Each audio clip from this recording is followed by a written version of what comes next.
So I decided to join New Destiny Housing Survivors Voices Project a little after I was rehoused last year, as I had intimate knowledge of the double trauma of homelessness and domestic violence. It was an opportunity to learn more about how things worked at the policy level and to further use my voice as a lived expert. I learned about the process of how bills become laws, who oversaw what, and who the decision makers are in the state.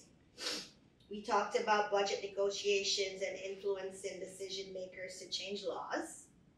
I learned a legislative session is 6 months, how long before the mayor must sign, veto, or take no action on a bill, and what the responsibilities of the Assembly Speaker are. I also learned that to advocate for a bill, one must start by knowing the bill number and its sponsor. My favorite part of SVP was the trainings. From how to engage with the media to narrative crafting, I was further armed with the skills to state my points to articulate a positive outcome.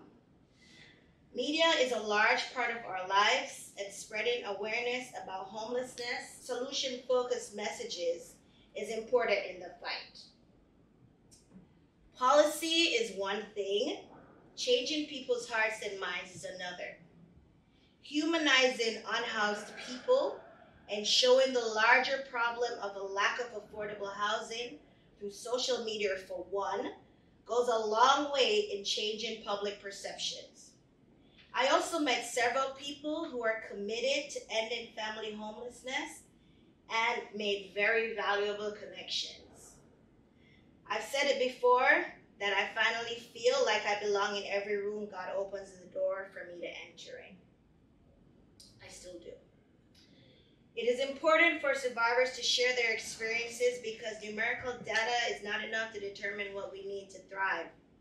While there have been instances of triggers, I have personally benefited from speaking my truth and telling my story. Because of my experiences, another survivor will learn about resources, or a stakeholder will understand the need for microgrants. Domestic violence is domestic terrorism. It is the intersection of power, control, isolation, and fear, and is the #1 driver of homelessness for survivors and their families. New Destiny is the only organization in New York City committed solely to the solution of permanent housing for survivors and their children. A safe and stable home is a protective factor and supports the responsiveness of survivors' parenting. We need that to thrive, get out of survival mode, and become contributing members to society. I will continue to advocate for housing for survivors and their families. By sharing my story, I can continue to highlight the connection between homelessness and domestic violence and post-separation abuse.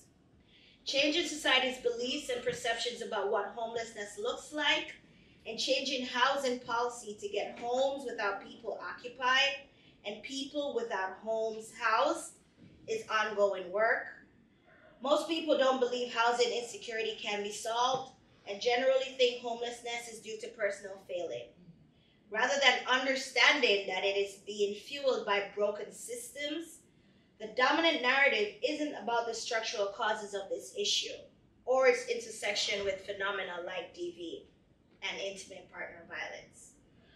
I'm happy that the governor spoke about domestic violence in her recent state address, but I want to help push for a legislature that helps survivors, continue to push for that. I'll testify at public hearings and lobby for causes such as immigration assistance for survivors of intimate partner violence. Who qualifies for homelessness as homelessness influences access to resources, so barriers like these also need to be explored and addressed. It takes an average of 6 to 10 months to find a home, and the average stay at a homeless shelter is 60 days. Shelter allowances have to be raised. Sometimes one falls into the gap, a category where there are barriers to accessing resources. Advocating led to the allocation of over 1,100 EHB vouchers for survivors like me who are in the gap. Financial abuse is real, Many survivors' economic stability and security is sabotaged by the actions of an abuser even after they leave. That is also one issue that warrants more awareness and exploration at a state level. It is important to represent survivors with dignity. I have returned to work as a preschool teacher, and a major reason for my thriving is because my daughter and I are stably housed. I want every survivor to have a restorative, safe space to heal and thrive as well. Thank you.